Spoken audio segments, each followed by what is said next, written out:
Heatwave व भीषण गर्मी के चलते ट्रैफिक पुलिस कर्मचारियों को बांटी किट तथा दुर्घटना से बचाव हेतु आम जनमानस को वितरित किए हेलमेट, थर्मोस्टील वाटर बोतल, चश्मा, Rooh Afza, cap, raincoat, shoulder light आदि सामान किए गए वितरित। वरिष्ठ पुलिस अधीक्षक संजय कुमार वर्मा ने साथ ही भीषण गर्मी से बचाव के लिए जरूरी बातें बताते हुए किया जागरूक। मुजफ्फरनगर उत्तर भारत में भीषण गर्मी पड़ रही है तथा हीटवेव की इंटेंसिटी भी बढ़ रही है। ट्रैफिक पुलिस के जवान इतनी कड़ी धूप में भी सड़क पर खड़े होकर यातायात व्यवस्था को संचालित करते हैं। चिलचिलाती गर्मी में भी शहर की ट्रैफिक व्यवस्था को दुरुस्त रखने के लिए सड़कों पर तैनात ट्रैफिक पुलिस कर्मियों को किट वितरित की गई। किट में थर्मोस्टील वाटर बोतल, रूह अफ़ज़ा, कैप, चश्मे, रेनकोट आदि शामिल हैं। यातायात पुलिस कर्मियों को हीटवेव के संबंध में जागरूक करते हुए बताया कि नियमित अंतराल में पानी का सेवन करते रहें, अपच पैदा करने वाले भोजन का सेवन न करें, उल्टी दस्त होने पर तत्काल डॉक्टर से संपर्क करें। वरिष्ठ पुलिस अधीक्षक द्वारा बरसात से बचाव करते हुए शहर की ट्रैफिक व्यवस्था को भी दुरुस्त रखते हुए ड्यूटी करने के लिए रेनकोट का भी वितरण किया गया। ट्रैफिक पुलिस कर्मियों को शोल्डर लाइट भी लगाई गई। इसके उपरांत वरिष्ठ पुलिस अधीक्षक द्वारा आम जनमानस को दुर्घटना से बचाव हेतु हेलमेट वितरित किए गए। सभी से अपील की गई कि यातायात के नियमों का पालन करें। 2 पहिया वाहन चालक हेलमेट व 4 पहिया वाहन चालक सीट बेल्ट अवश्य लगाकर चले, जिससे दुर्घटनाओं की रोकथाम हो सके। अपने परिवार की सुरक्षा का ध्यान रखें तथा अपने दोस्तों व परिवारजनों को भी हेलमेट लगाने के लिए प्रोत्साहित करें। देखिए, हेलमेट जो है हमने आम नागरिक को भी दिया है और कुछ पुलिस वालों को भी दिया है, तो ये हमारा जन जागरूकता ट्रैफिक के नियमों का और ट्रैफिक के प्रति जो लोग आजकल बिना हेलमेट के चलते हैं।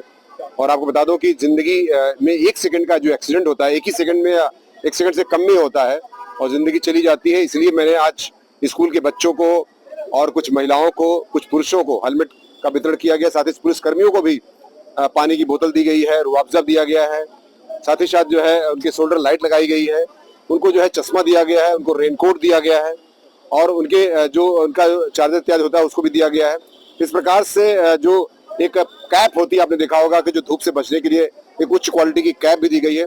तो 50 से लेकर के 90 तक ये हेलमेट से लेकर के तमाम चीजें वितरण की गई हैं। ये मुख्यतः उद्देश्य इसका यही था कि पुलिसकर्मी वर्षा होगी तो उसमें कम से कम रेनकोट पहन करके ड्यूटी कर सकते हैं। साथ ही साथ जो गर्मी में पानी पीने का या रूह अफ़ज़ा पीने का वो भी हमने मोटिवेट किया है ताकि लोगों को जो है जो हमारे कर्मी है वो अच्छे से ड्यूटी कर सके और ट्रैफिक व्यवस्थापन में कोई दिक्कत ना हो सके। मुजफ्फरनगर एक छोटी शहरों का, छोटी गलियों का शहर है, तो कई बार ऐसा होता है कि वहाँ पर ड्यूटियाँ जो है बारिश होने पर पूरा जाम लग जाता है। इससे हमने इनको मोटिवेट किया ताकि अपनी ड्यूटियाँ अच्छे से करें और आम जनता के लिए जो शासन चाहता है कि आम जनता को एक ऐसा रेमेडी मिले ताकि जो है ट्रैफिक जाम की स्थिति उत्पन्न ना हो। सर, जगह ट्रैफिक पुलिस नौकरी ड्यूटी करती है, लेकिन जैसे गर्मी बढ़ रही है, हर जगह पर अगर वाटर पुलिस की व्यवस्था हो जाए पुलिस के लिए। हम निश्चित तौर से कुछ हमने जो ऐसे चौराहों को चिन्हित किया है जो वहाँ पर लगा रहे हैं, साथ ही साथ और चिन्हित करके हम उसको लगाएंगे।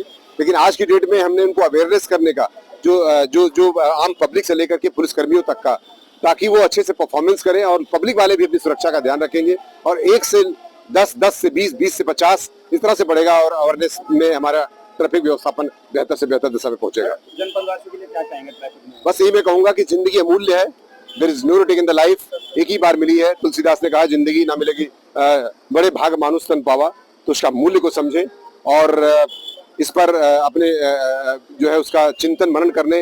एक्सीडेंट सेकंडों में हो जाता है, इसलिए ध्यान रखें और अपनी सुरक्षा का ध्यान रखें, परिवार की सुरक्षा का ध्यान रखें और शासन यही चाहता है कि एक्सीडेंट 50% कम हो। इसी उद्देश्य से मैं आपसे अपील करूंगा मुजफ्फरनगर वासियों को कि अवेयरनेस प्रोग्राम में जो शामिल होते हैं और उसको 1 से लेकर के 2, 5, 6, 10 सबको जो है अवगत कराएं ताकि एक्सीडेंट कम हो सके और जीवन बचाया सके। और भी कुछ जागरूकता बिल्कुल चलेगा, स्कूल कॉलेजेस में और चौराहों पर तथा विभिन्न प्रकार के जो हमारे पंपलेट वगैरह भी बांट करके हम इसकी जागरूकता का कार्यक्रम चलाएंगे।